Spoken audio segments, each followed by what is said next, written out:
සුබ දවසක්. වැනිලා වගාව සම්බන්ධයෙන් කරන දෙවෙනි වීඩියෝ එකත් එක්ක ඔයාලා එකතු වෙලා ඉන්න.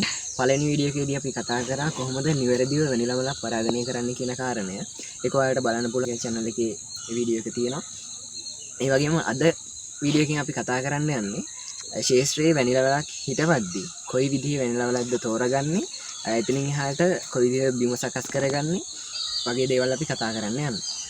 වැනිලා වලක් තෝරගද්දී ශේෂ්ත්‍රය හිටවන්න කලින් වැනිලා වලක් තෝරගද්දී අපි බලන කාරණා කීපයක් තියෙනවා. එකක් තමයි කලින් මේ විදිහට මල් පිපුණේ නැති, මේ තියන්නේ අලුතෙන් එන මල් පොකුරු, මේ විදිහේ මල් පිපුණේ නැති වැනිලා වලක් තෝරගන්න ඕනේ. හේතුව එකපාරක් මල් පිපුණාට පස්සේ මෙන්න මේ තියෙන්නේ එකපාරක් මල් පිපිච්ච එහෙම නැත්නම් කරල් අස්වන ලබාගත් වැනිලා වල මෙන්න මේ අංකුර ආයෙත් දැල්ලක් හෝ මල් පොකුරක් බවට පත් වෙන්නේ නැහැ. ඒ හින්දා මේ විදිහ පරණ අංකුර තියෙන වැල් තෝරාගත්තොත් කවදාවත් අපිට මේකෙන් මල් ලබා ගන්න හම්බෙන්නේ, අලුතෙන් දැල්ලක් ලබා ගන්න හම්බෙන්නේ නැහැ. එතකොට අලුතෙන් වෙනලක් තෝරාගද්දී අපි කරන්න ඕනේ පුෂ්ටිමත් කඳක් තියෙන අලුත්ම වැල් කැබල්ලක් තෝරගන්න ඕනේ. මේක අපි කපාගන්නේ මීටර් 1කට ආසන්න. එහෙම නැත්නම් අඩි 3ක දුරකින් තමයි කපාගන්නේ. මෞෂාකයෙන් වෙන් කරගන්නේ. මෞෂාකයෙන් වෙන් කරගද්දී මෙන්න මේ වගේ ගොඩක් වෙලාවට මේ වගේ තැනකින් වෙන් කරගන්න ඕනේ. කියන්නේ ගැට දෙකක් අතර කොටසකින් වෙන් කරගන්න ඕනේ. ඒ වෙන් කරගෙන ඒ වෙලෙම අපි හදන්නේ නැහැ. හේතුව මේ වැනිලා වලක් කියන්නේ ලපටි කඳක් තියෙන්නේ, වගේම මාංශල කඳක් තියෙන්නේ, ශාකයේ තෙත ගතිය වැඩි. කෙලින්ම අපි ශේෂ්ත්‍රයේ හිටවුවොත් එහෙම මේ වැනිලා වලට ඉක්මනට බැක්ටීරියා දිලිර ආසාදන ඇති වෙන්න තියෙන ඉඩකඩ වැඩි. ඒ හින්දා අපි එකවර හදන්නේ නැහැ. මේ විදිහේ තැනකින් වෙන් කරගත්ත වැනිලා වැල් කැබල්ලක්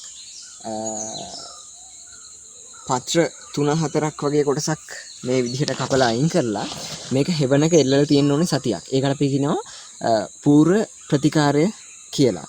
පූර්ව ප්‍රතිකාරයේදී සිද්ධ වෙන්නේ සතියක් අපි හෙවණක මේ විදිහට වෙනලා වෙලා එල්ලලා තියෙද්දි කාරණා දෙකක් අපි බලාපොරොත්තු වෙනවා. එකක් තමයි මෙන්න මේ කැපුම් කෙලවර මේ විදිහට වේලිලා ඝන වෙන්න ඕනේ. කිනකයක් සැදෙනවයි කියලා අපි කියනවා. මේ විදිහ වුණාට පස්සේ මෙතනින් ඇතුළට දිලීර බැක්ටීරියා ආසාදන ඇති වෙන එක ගොඩක් අවම වෙනවා. තව දෙයක් තමයි මේක සතියක් එල්ලලා තියෙද්දි වැලට මේ වෙනකොට, මේ වැනිලා වැලට මේ වෙනකොට ජලය ලැබෙන්නේ නැහැ, khනිජ ලවණ පෝෂක ආදී හම්බ වෙන්නේ නැහැ. ඒ නිසා මේ වැල හිතනවා අලුතෙන් මේකට මුල්ලක් ගන්න පටන් ගන්න ඕනි, අලුතෙන් ශාකයක් බවට පත් වෙන්න ඕනි කියලා හිතලා සතියක් පමණ යද්දී මෙන්න මේ විදිහට හොඳට බලන්න පේනවා ඇති. මෙන්න මේ විදිහට අලුතෙන් මුලක් එන්න, මේ අංකුරයක් ගාවින් අලුතෙන් මුලක් එන්න පටන් ගන්නවා. මේ තියෙන මේ විදිහට මුලක් එළියට ප්‍රේරණය වෙලා තියෙනවා. ඊට පස්සේ සතියකින් පස්සේ අපිට පුළුවන් මේක ශේෂ්ත්‍රයේ හිටවන්න. ඒ ශේෂ්ත්‍රයේ හිටවන ආකාරය අපි ඊළඟට කතා කරමු. වැනිලා වගාවට සුසු භූමියක් තෝරගද්දී අනිවාර්යයෙන්ම කරන්න ඕනේ දෙයක් තමයි තෙත හිටින්නේ නැති භූමියක් තෝරගන්න එක. බිමේ ගොඩක් තෙත රඳින තැනක් නම් වැනිලා වල ඉක්මනට කුණු වෙන්න ගන්නවා. ඒ නිසා මද බෑවුම් සහිත භූමියක් වෙන එක, තනිතලා භූමියක් නම් එතන හොඳ ලෝම පසක් තියෙන, ජලයේ වැඩිපුර රඳා නොපවතින භූමියක් නම් ගොඩක් හොඳයි. ඒ වගේම අපි අනිවාර්යයෙන්ම පස සංරක්ෂණය කරගන්න දෙයක් මොනවාරි කරන්න ඕනේ. හේතුව පාංශු කාදනය නිතරම සිද්ධ වුණොත් එහෙම ඔයාලා දාන පොහොරෙන් වැඩක් නැහැ. ඒ වගේම හොඳම පෝෂක කොටස් වතුරත් එක්ක හේදිලා යනවා. මෙතන අපි පාවිච්චි කරලා තියෙන්නේ උළු පේලියක්. ඔයාලට පුළුවන් පොල්ලෙලි හරි එවෙනින්ම සෝල්ට් ක්‍රමය, එහෙම නැත්නම් දෙවටි ක්‍රමයේ, වැටි ක්‍රමයට මොකක් හරි පාංශු සංරක්ෂණය ක්‍රමයක් පාවිච්චි කරන්න පුළුවන්. මුලින් බලමු පස සකස් කරගන්නේ කොහොමද කියලා. මතු පිටේ ඉඳන් අඟල් කීපයක් ඇදලා යනකම් පස බුරුල් කරගන්න ඕනේ.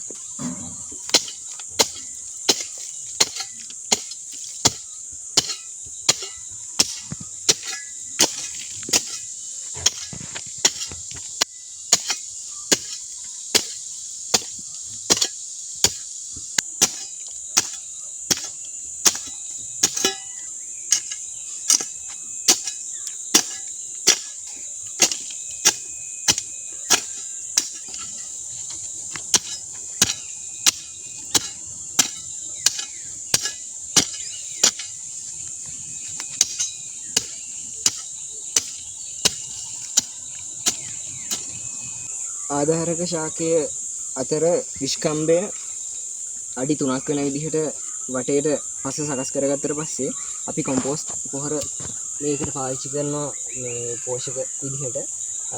පුළුවන් තරම් කාබනික පොහොර පාවිච්චි කරන්න. මොකද ලෝකයේ ලංකාව මේ බොහොම දෙනෙක් මේ වෙනකොට කාබනික වගාවට යොමු වෙලා ඉන්නේ. ඉතින් කවදා හරි දවසක ඔයාලගේ අස්වැන්න එනකොට කාබනික අස්වැන්නක් විදිහට හොඳ මිලකට ඔයාලගේ අස්වැන්න දෙන්න පුළුවන්. දැන් පොහොර ටික හොඳට පස් එක කලවම් කරමු.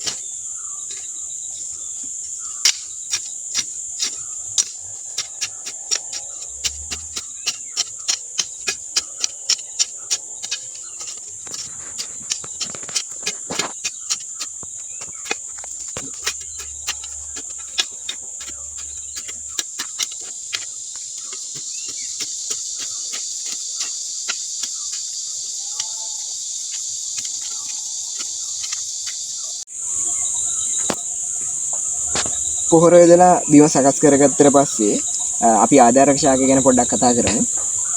ආධාරක ශාකයක් විදිහට ගොඩක් වෙලාවට ග්ලිරිසීඩියා ශාකයක කඳක් තමා අත්තක් තමා තෝරගන්න. ඒක තරමක් මහතින් වැඩි වෙන එක හොඳයි.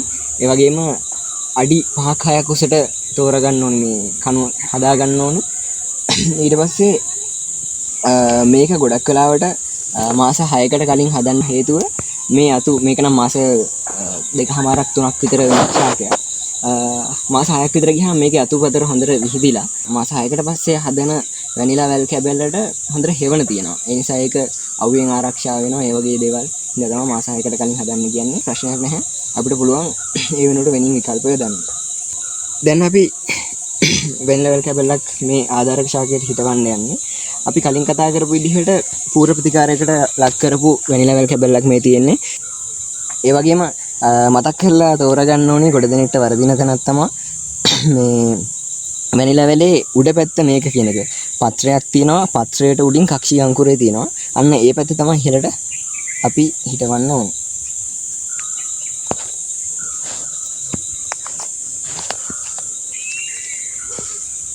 ඊළඟට බිම අපි මේ සකස් කරගත්ත පස්වල මෙන්න මේ විදිහට දික් අතර අඟල් කිහිපයක් ගැඹුරට ඇලියක් හදා ගන්න ඕනේ.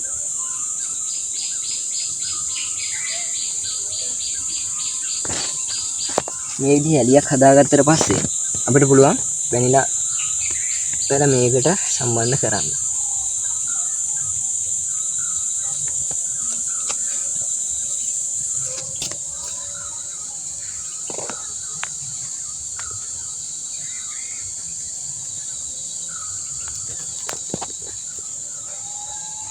ඔයාලා මතක ඇතුව සිද්ධ කරන්න ඕනේ දෙයක් තමයි මෙන්න මේ කැපුම් කෙලවර උඩට හිටින විදිහට මේ වැනිලා වැල පස්සට යට කරන එක. නැත්තම් එහෙම නොවුනොත් ඉක්මනටම දිලීර ආසාදන ඇති වෙන්න තියෙන හැකියාව වැඩි වැනිලා වැලකට. මොකද ලපටි ශාකයක්, ලපටි කඳක් තියෙන්නේ, මාංශල කඳක් තියෙන්නේ. ඒ නිසා ලේසියෙන්ම දිලීර ආසාදන වලට ලක් වෙන්න ඉඩ තියෙනවා. අනිවාර්යයෙන්ම හදනකොට මෙන්න මේ කැපුම් කෙලවර උඩට තියෙන විදිහට හදන්න. ඒ වගේම හොඳට වතුර යොදන්න මේ පැලවලට මේ අලුතෙන්ම හදපු පැලයක් නිසා.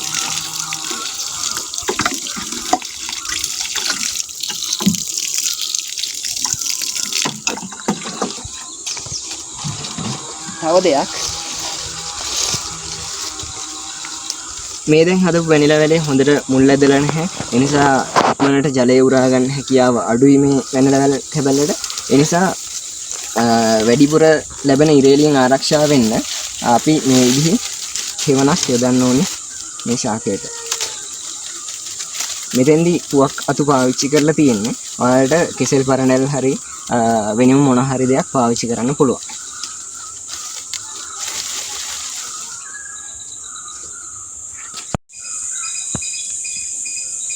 මීට කලින් අපි කතා කරේ සාමාන්‍යයෙන් වැනිලා පැලයක් කොහොමද හදන්නේ කියන එක. හැබැයි මම ඊට වඩා ගොඩක්ම සාර්ථක ක්‍රමයක් ඔයාලට කියලා දෙන්නම්. මේ තියෙන්නේ මාස 3ක් පමණ වයස වැනිලා පැලයක්. පූර්ව ප්‍රතිකාරයට ලක් කරලා පස්වල ගෑවෙන්නේ නැති වෙන්න හදාගත්ත මේ විදිහ පැකට් එකකින් එළියට දණ්ඩේ අග කොටස එන විදිහට හදාගත්ත වැනිලා වැල් කැබල්ලක්. මේක කාලයක්ම එල්ලලා තිබ්බේ. මේ මාස 3ම මේ විදිහට එල්ලලා තිබ්බේ හදලා. ඔයාලට පේනවා ඇති හොඳම දැල්ලක් මේක ඇවිල්ලා තියෙනවා.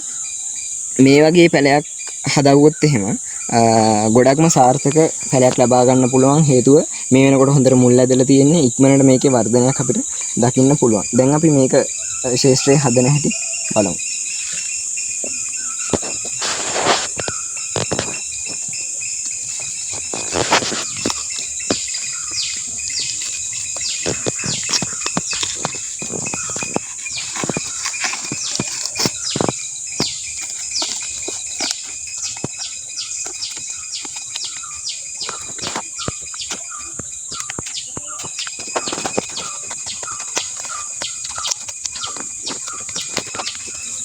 මේකට බඳුන් මාධ්‍ය විදිහට සාමාන්‍ය බඳුන් මාධ්‍ය කියන්නේ එකට එක අනුපාතයට ගන්න කොම්පෝස්ට් සහ මතුපිට පස් මිශ්‍රණයට පොල් එලි කැබලි එකතු කරලා තියෙනවා.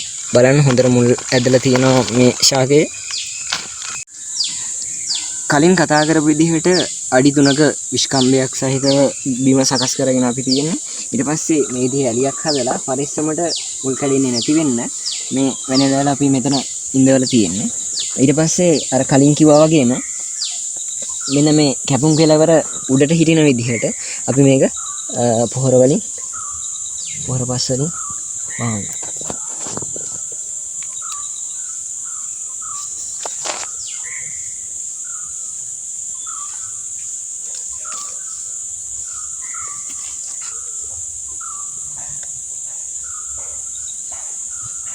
මේ එක මුලක් උඩට තිබ්බයි කියලා ප්‍රශ්නයක් වෙන්නේ නැහැ. කොහොමත් ඕකිඩ් විශේෂයක් වෙන වැනිලා වල අපි වායෝ මුල් දකිනවා.